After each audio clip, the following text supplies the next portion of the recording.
Sainsbury's sponsors ITV drama premieres.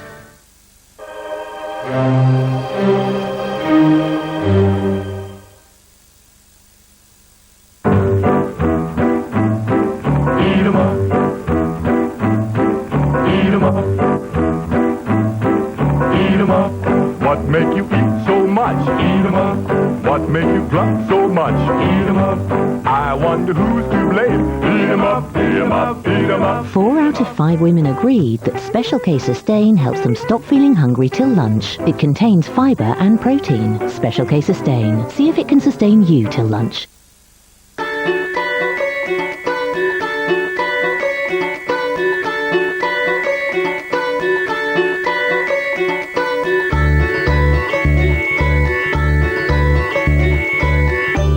ING Direct.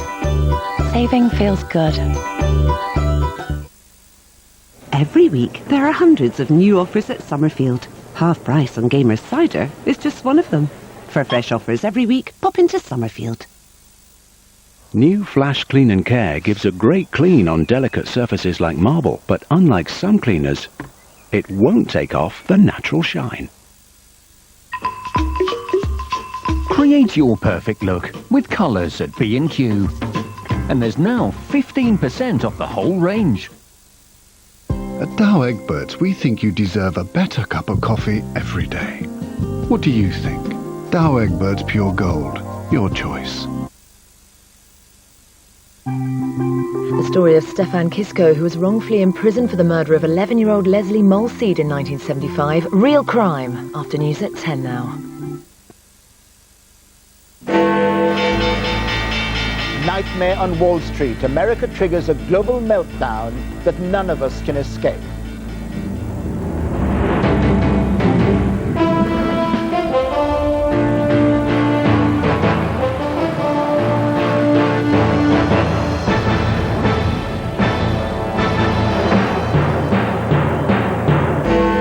Multi-billion-dollar rescue plan that was supposed to cure the credit crunch was tonight sensationally rejected by Washington lawmakers. So, what happens next? Also on News at 10.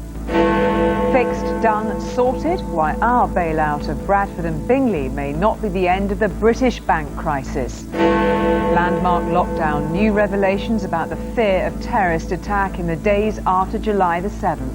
And you've heard about life on Mars. News tonight about another amazing find on the Red Planet.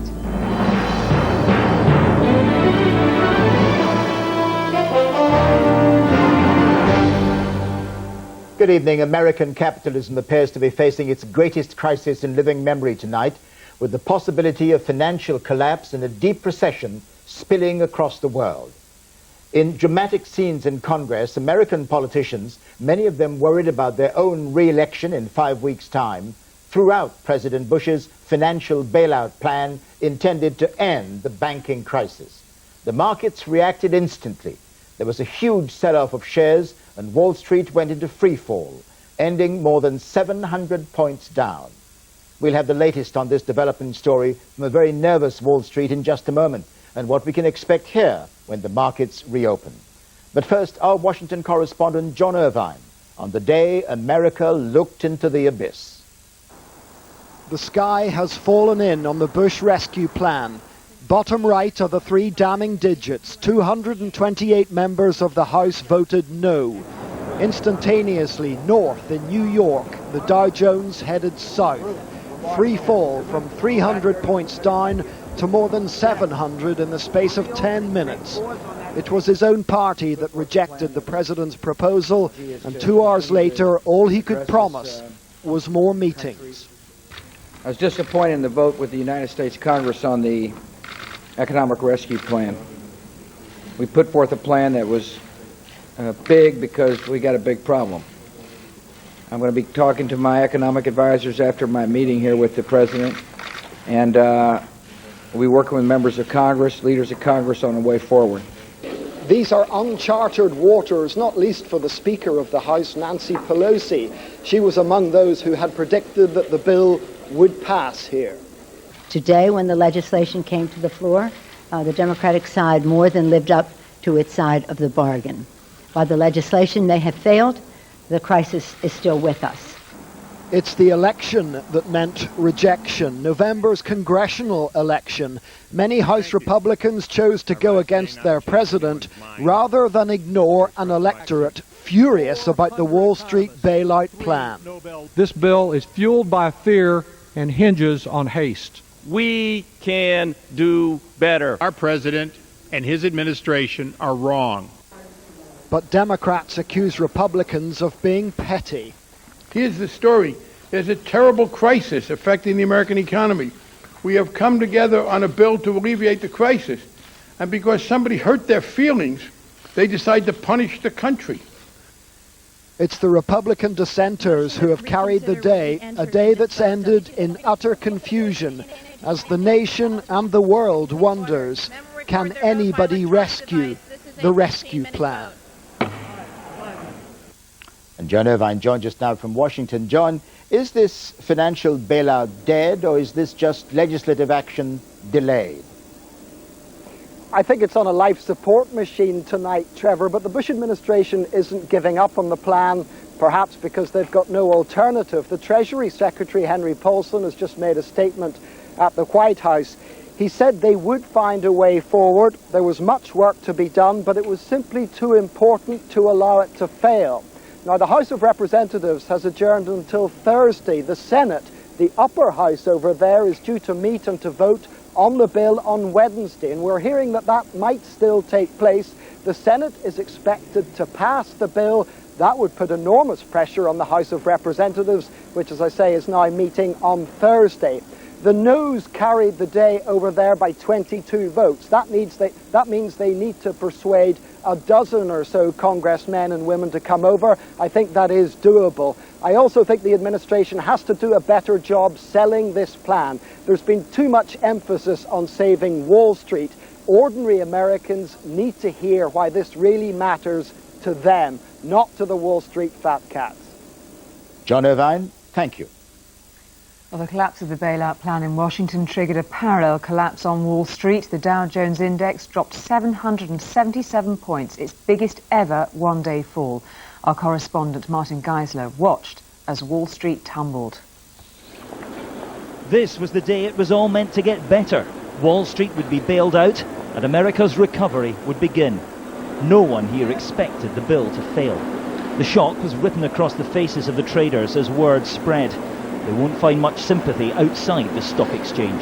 Let it fail. You know, you can't fix it until you know where it's broken.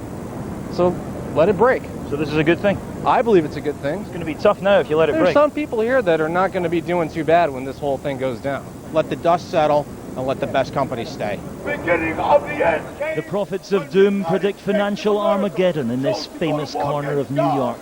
And flame. Wall Street, of course, is more than just a place name. These two words, like Hollywood or Las Vegas, have come to symbolize a whole industry. But it's a business now that's been tarnished by greed. And there's a fear right across this financial district that it's going to take a long time to clean its name. Everyone here has their own worries. Michael Vitale earns his money repairing Wall Street. It won't take long for the trickle-down to reach him.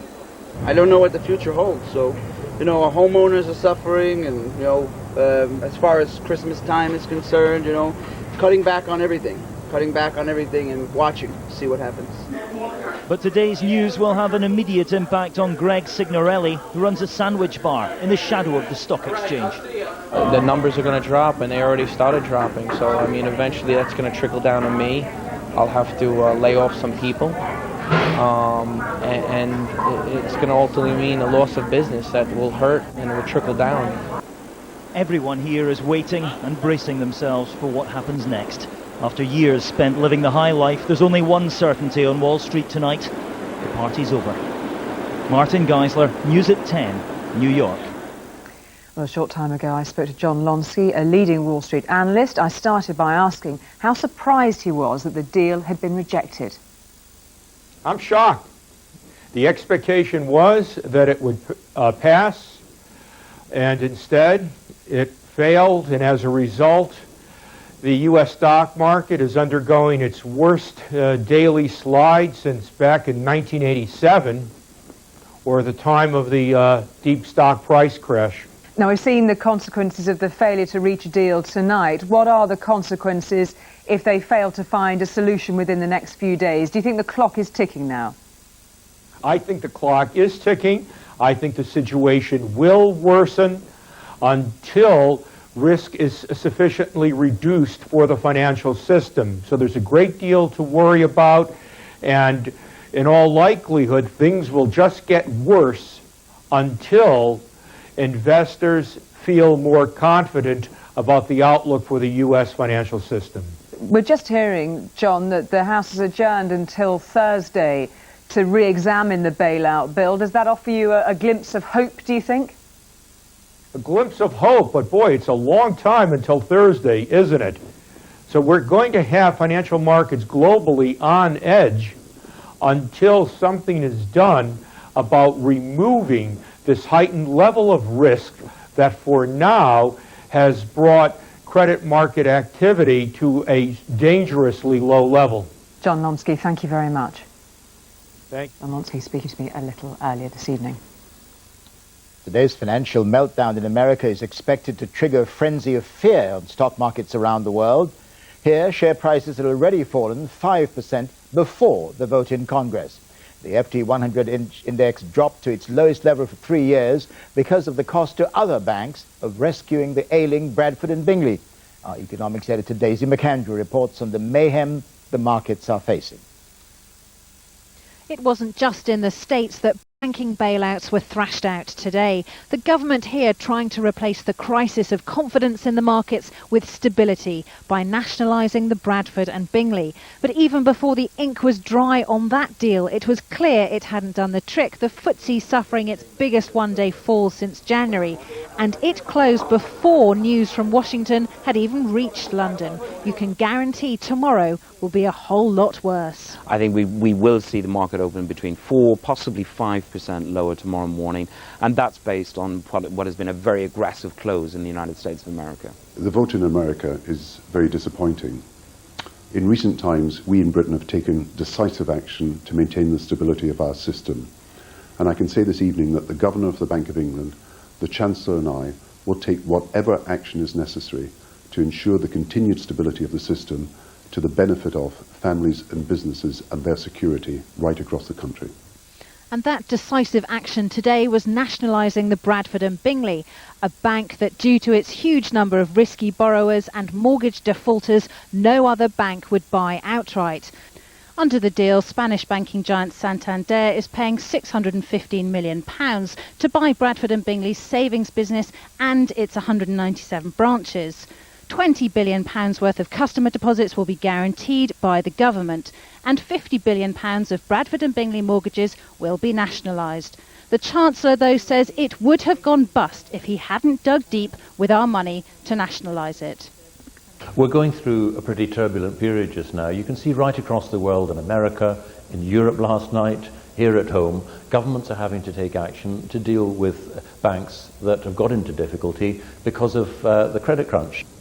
But whilst the mood in the city tonight was extremely gloomy, there were some seeing a potential silver lining. Given the big hit to confidence that we're going to see following on from this, I think it adds to the case for the Bank of England to cut rates immediately. Our view is already that they should be cutting rates now. We feel even more passionately that we need to see a series of reductions in UK interest rates.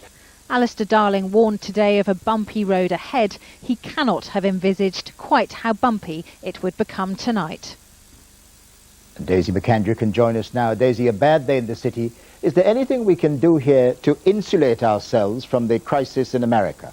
Well, very little, because, of course, as we know, it is a true global market, and all our banks deal with American banks, not just every day, but every minute of every day. And the fact that there will be no lending, the fact that the markets will be frozen in fear, paralysed by confusion about what's going on in America, and as we've been hearing, that there will be no further idea until Thursday at the earliest, that really has sent the city into the plunging into depression. Now, of course, there are a couple of things that they will be expecting the government to do: put extra liquidity into the market to help banks which every night need to borrow money from each other, and at the moment they won't be able to get it, so they'll be looking for extra liquidity liquidity, that's a very short-term solution. They'll be hoping that the Bank of England will bring down interest rates, but of course they can't demand or expect that the bank does that. But everybody I've spoken to says they are flabbergasted by what's happened in the States tonight, hoping that some solution can be reached, but knowing that our politicians really can do precious little. Daisy McAndrew, thank you. Any suggestions that a future Conservative government will be able to turn the economy around quickly was subjected to a dose of realism by the Shadow Chancellor George Osborne today. In his party conference speech, he said recovery would be hard after what he called Gordon Brown's casino capitalism. But he did promise a 2-year freeze on council tax. From the conference in Birmingham, our political editor Tom Bradby reports.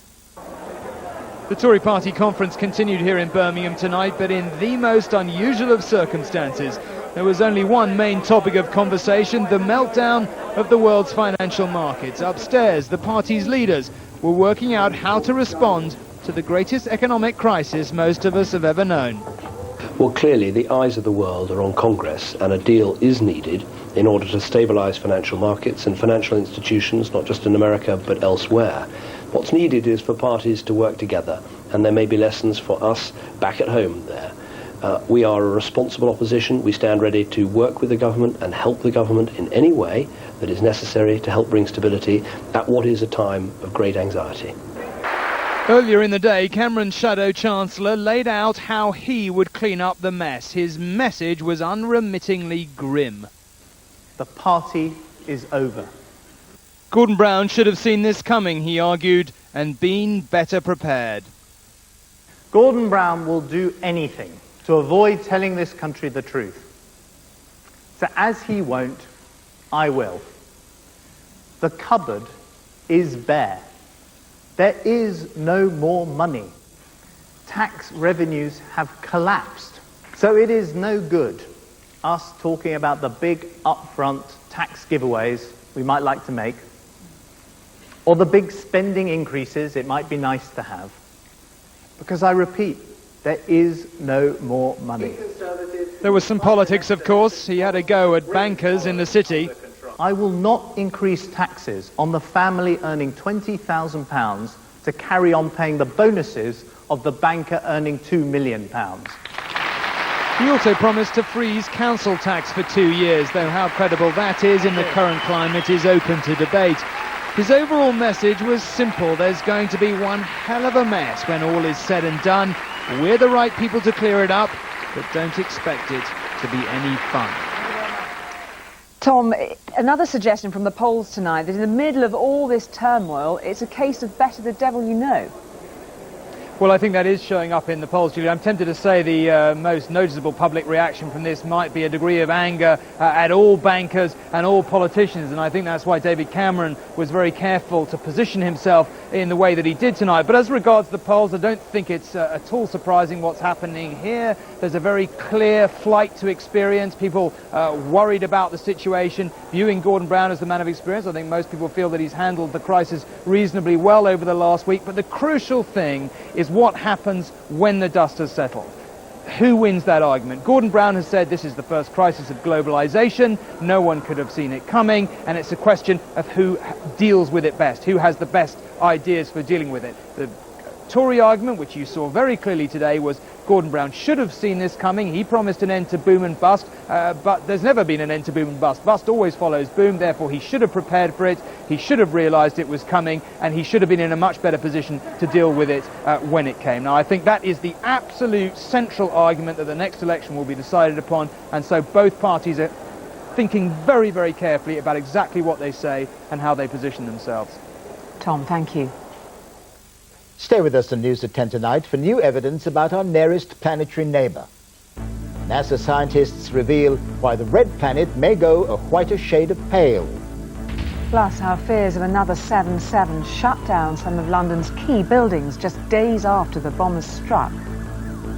Welcome to Brideshead, Mr. Ryder. It's the most beautiful house I've ever seen. And revisiting Brideshead. But does the film remake live up to the classic television series? You have to make up your own mind when we come back in just 1 minute.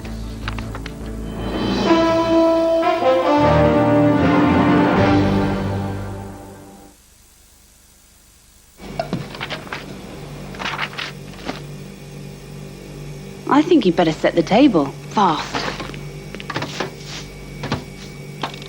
We gotta hold a meeting tonight. We gotta hold a meeting tonight. We gotta hold a meeting tonight. So we can. It's so easy to make dinner more exciting. Uncle Ben's Express Egg Fried Rice does it in just 2 minutes. Uncle Ben's, perfect every time.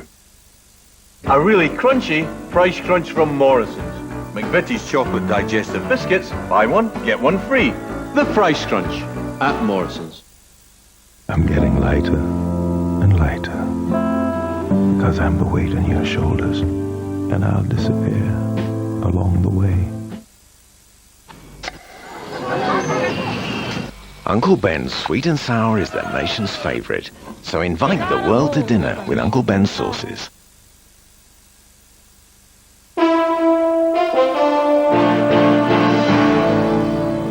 Welcome back. There was an unexpected weather forecast from outer space today. Snow is falling from clouds above Mars. NASA's Phoenix lander has detected the white stuff 2.5 miles above the red planet. But as our science editor Lawrence McGinty explains, none of it actually reaches the planet's surface. NASA's Phoenix probe was the first man-made object to make a soft landing on the red planet back in May. It touched down close to the pole, and ever since, it's been sitting inside the Martian equivalent of the Arctic. The NASA team admit it's had its technical problems, but it's also found something rather charming.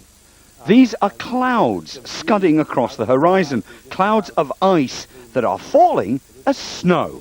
So that is snow falling from the clouds, and we're going to be watching very closely over the next month for evidence that the snow is actually landing on the surface.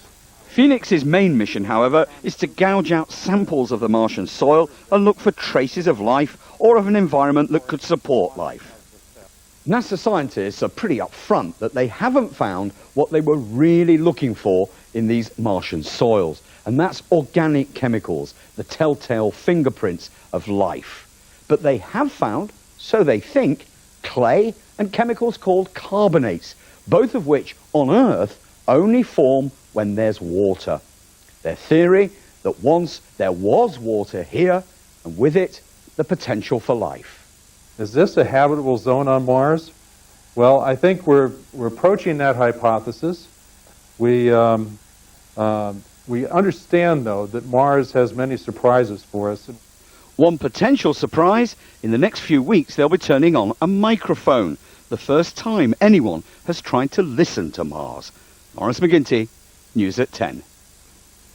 A police officer will be charged with causing death by dangerous driving after a patrol car he was driving hit a schoolgirl. PC John James Dougal knocked down 16-year-old Hayley Adamson as she crossed the road in Newcastle in March. A British father who threw his 6-year-old son off a hotel balcony in Crete won't face any legal action in the UK. John Hogan leapt from the balcony while clutching his son Liam on holiday 2 years ago. Scores of patients, including many sick and sedated children, had to be led to safety today after an explosion and a fire at the world-famous Great Ormond Street Children's Hospital in London. It's believed an exploding gas canister in the hospital cardiac wing was to blame. And the satellite broadcaster B-Sky B has been told it must reduce its shareholding in ITV after losing an appeal. It now has to reduce its 17% stake to below 7.5%. The level of fear that followed the 7/7 bomb attacks in London in 2005 was so great that Buckingham Palace, the Houses of Parliament and Scotland Yard were all temporarily shut down. Details of those drastic security measures were revealed today at the inquest into the death of João Carlos de Menezes, the innocent Brazilian man shot dead by the police. Our UK editor Angus Walker has more details of the revelations from the de Menezes inquest. July 2005, and even the Queen is facing a threat from terrorism. The royal household is believed to be a target for a suicide bomber on the run. The revelations came from Peter Clark, the former head of the Met's anti-terrorist branch. He told the de Menezes inquest that CCTV footage of the 4 7/7 bombers heading for London had raised the alarm. 5 days after the 7/7 attacks, there were fears that a 5th suicide bomber was on the loose. more than 4,000 police officers were mobilised. Buckingham Palace, Parliament and Scotland Yard were put into what's called a state of lockdown. No one was allowed in or out. That very day, Peter Clarke was at this press conference. He and senior officers decided not to go public with the royal terror threat, and today he explained why. I remember this as being one of the most difficult decisions that one had ever confronted. If we warned the public, we would cause unnecessary panic. If we didn't, and something terrible happened, the obvious question is, why didn't you warn the public? That is the sort of pressure we were working under day in, day out. Peter Clarke also revealed that his 16-year-old son was caught up in the chaos caused by the attacks at King's Cross. Mr. Clarke told the court that he and his wife had urged his son to get away from the station as fast as possible. They told him to take a bus. So news of a bus blowing up near King's Cross was personally and professionally worrying. Although his son wasn't harmed, his wife suffered from delayed shock. So when the 21/7 attacks happened, Peter Clarke was on leave to be with his family, which is why the head of the anti-terrorist branch wasn't at Scotland Yard the day Jean-Charles de Menezes was shot dead during an anti-terror operation. Angus Walker, News at 10. Reminder of our main story tonight, the crisis facing the world economy. American politicians have rejected President Bush's bailout plan, which was meant to end the banking crisis, sending shares on Wall Street into freefall. And finally, for a certain generation of television viewers, ITV's Brideshead Revisited was the most stunningly brilliant example of what a costume drama should be. But that was 27 years ago. Now it's been turned into a film. The premiere was in London tonight. Emma Murphy has been revisiting Brideshead Revisited. It captivated a generation on the small screen. Where my family lives. Don't worry, they're all away. You won't have to meet them. Now Brideshead is back. This time it's getting the big screen treatment, but maintaining the heady mix of forbidden love, temptation and ambition. Is this where you live? It's where my family live. Don't worry, you won't have to meet them. Oh, but I should like to. You can't. They're away. Once again, the imposing Castle Howard near York doubles as Brideshead. The TV series paid for some of its restoration. The film will pay for more. Chris Ridgway is its curator. This is all movie set and used for two key scenes. One is the death of Lord Marchmain in the bed here, and also the dining scene when Charles meets the Flight family for the first time. And the room also has terrific views over the gardens, which feature prominently in the film too. Now, you've seen the film and you've seen the television series. Which gets your vote? They're very different. One's 11 hours, one's 2 hours. So the movie's very compressed, but it has a lot of very good moments in it. A diplomat and a curator. So, even with the same amazing locations, can you remake a classic?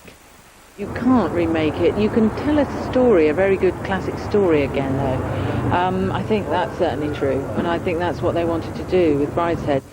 So after all the speculation, it will be for the audience to decide whether Brideshead should ever have been revisited. Emma Murphy, News at 10, Castle Howard. And that's tonight's News at 10. We're back tomorrow with full coverage of the financial market meltdown, but now from Julie and from me, good night. Good night.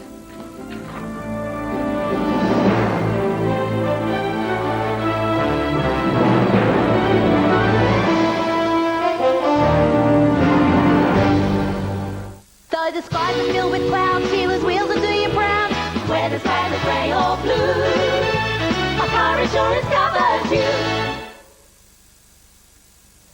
Hello again, good evening. As promised, a return to the autumnal conditions this week, with rain pretty much on the cards for everyone. That's certainly what we're seeing tonight, with showers over Scotland, rain elsewhere, and becoming rather windy as well as a frontal system moves in. And that's what we've got on the cards through tomorrow as well, with rain pretty much for everyone. Any brightness reserved for the northern parts of Scotland, but here some fairly hefty showers as well, and very minimal change for the afternoon. Perhaps that rain easing off just a tiny bit, but even so, it's looking fairly dreary, I think, into the second half of the day. And as you can imagine, the temperatures on the disappointing side as well, with just around 13 to 15 Celsius our high, and feeling cooler than that in those fairly brisk westerly winds. That's it from me. Good night. I'll see you again tomorrow. Bye-bye for now. Whether skies are grey or blue, just another you. Hello, you're watching Central Tonight, the top story in the East Midlands. Joel's battle after being given the gift of life from a donor. 6-year-old Joel Picker-Spence is now told his cancer is too aggressive for the transplant. Part of me knew it was back, the way that he was, with his legs and his back. Also tonight, the lucky escape, the car crash that could have been so much worse after it landed on its roof in a petrol station.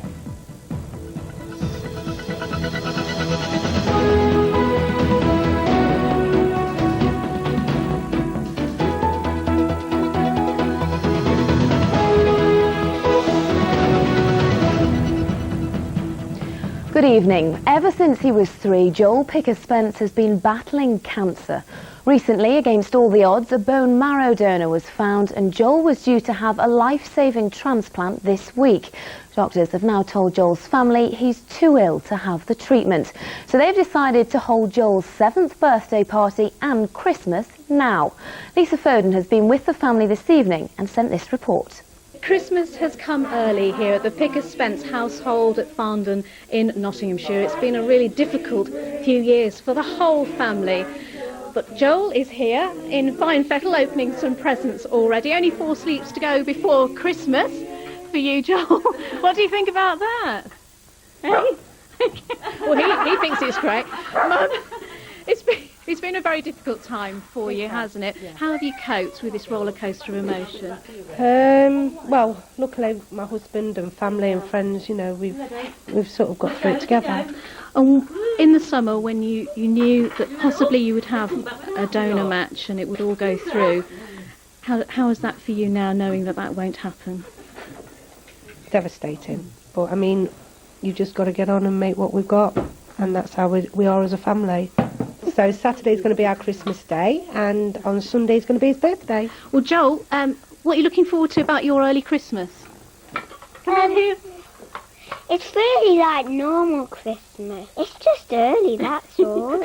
But what do you want for Christmas? I want... This list will go on and on. A big list. Anyway, for the whole family, there's been an awful lot of support from lots of Central Tonight viewers. It's really touched your hearts.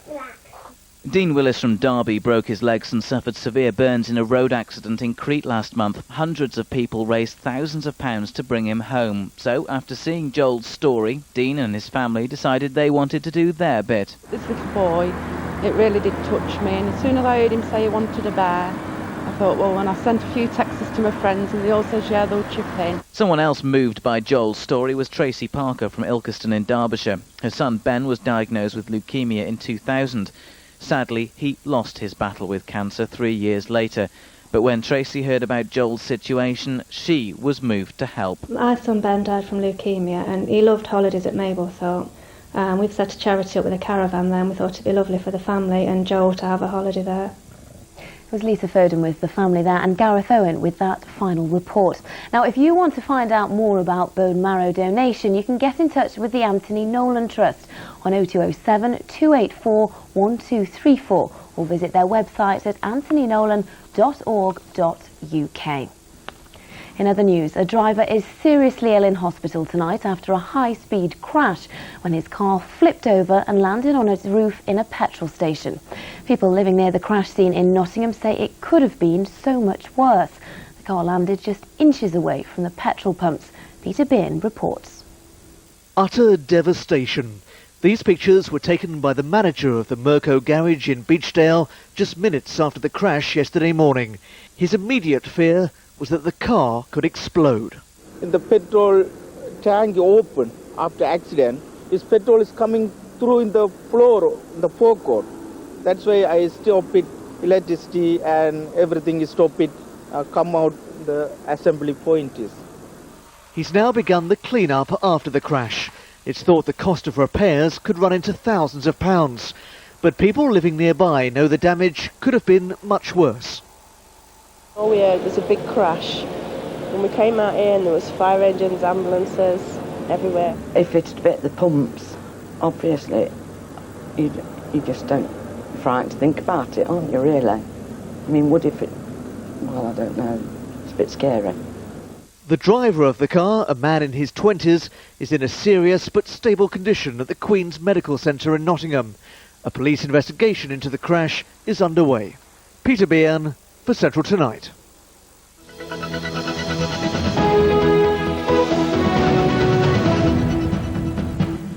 Lecturers at Nottingham Trent University have voted to go on strike because college bosses won't recognise their union. Teaching staff protested outside the Clifton campus today with a huge petition bearing 11,000 signatures. The University and College Union is organising a rally for next week and plans to strike in October. The proposals the university has brought to us are very severe, totally out of step with anything that exists elsewhere in the university sector in the UK, and terms on which we cannot possibly reach agreement with them. School children from Nottingham had a lesson in the dangers of knife crime today at the city's Galleries of Justice. They were at the launch of a Crime Stoppers project to teach teenagers about the dangers of knives. Now, Halima Ahmed was a talented photographer, but at the age of 19 she was murdered at her home in Derby. She'd been working on a website to showcase her stunning work. Now her family have finished what she started. Simon Ward reports. When I need you, you will be my friend, and one day we'll be together. Singing a song in memory of his sister. It was in November last year that Halima Ahmed was murdered in her home in Derby by Khalid Pashwan. He then hung himself. Almost straight away her family knew they wanted to make sure her photography could be seen by a wider audience. They've completed Halima's website, saffronart.co.uk. It shows off her nature photographs, which have also been made into cards and canvas pictures. We're all sitting there and suddenly, I felt kind of overwhelmed with emotion because everyone was there except Halima. She was a little campaigner, whenever there was a disaster or, an earthquake or anything like that, she would be the one to rally everyone around. The motto for the Halima Trust is keeping dreams alive. Halima's dreams, our dreams, and of course the countless numbers of orphans, who have got dreams themselves. So in many ways, this charity work that we're actually doing is going to go a long way to keeping those dreams alive. The profits made from the sale of the pictures will be used by the Nottingham-based Muslim Hands charity to build a school in Pakistan to help orphan girls. It'll be named after Halima. This song, called One Day, sung by Halima's brother Faizan, is to be recorded and released next month. It'll be another way to remember the daughter and sister they miss so much. Simon Ward in Derby for Central Tonight. Now, a group of teenage girls from Leicestershire have been finding out exactly what it's like to be a young single mum. With the help of virtual babies, the teenagers from Ashby de la Zouch have been looking after them 24 hours a day. They've been caring for them as if they were real. Their performances are then assessed by a computer programme inside the doll. It always needs something. You can't leave it on its own. You have no time on your own. And I hated it. Bad things is waking up in the middle of the night, but it's good to hear when it makes the little gurgling noises that it makes when it's happy. I had to go and work Saturday night unexpectedly, and my mum luckily said that she'd babysit it, so she looked after it. But it makes you realise that it actually is all your responsibility. Now, last year, as part of our People's Millions Big Lottery giveaway, we handed out a cheque for £80,000 to the Corn Exchange Theatre project in Stamford. Now, the curtain has finally opened after nearly a decade of hard work by volunteers. The first full season at the theatre in Lincolnshire has started, with acts booked up to 2009. The People's Millions money is also paying for new dressing rooms to be built. Now, let's take a look at the weather forecast. Here's Anna.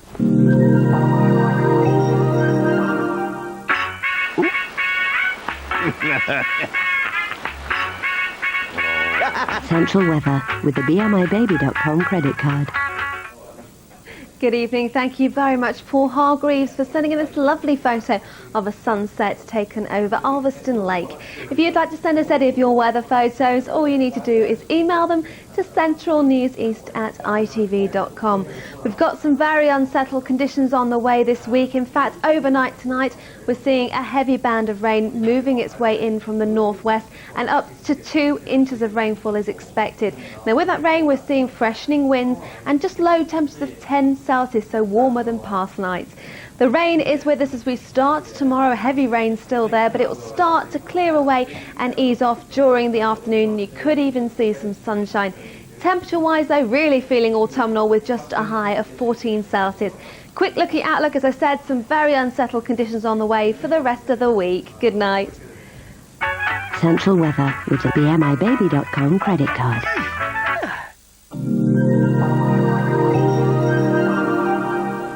Doesn't sound too good, does it? That's it from us anyway. Central News is back in GMTV from 6:30 tomorrow. But for now, from all of us here at the Late Team, do enjoy the rest of your evening. Good night and goodbye. Bye-bye.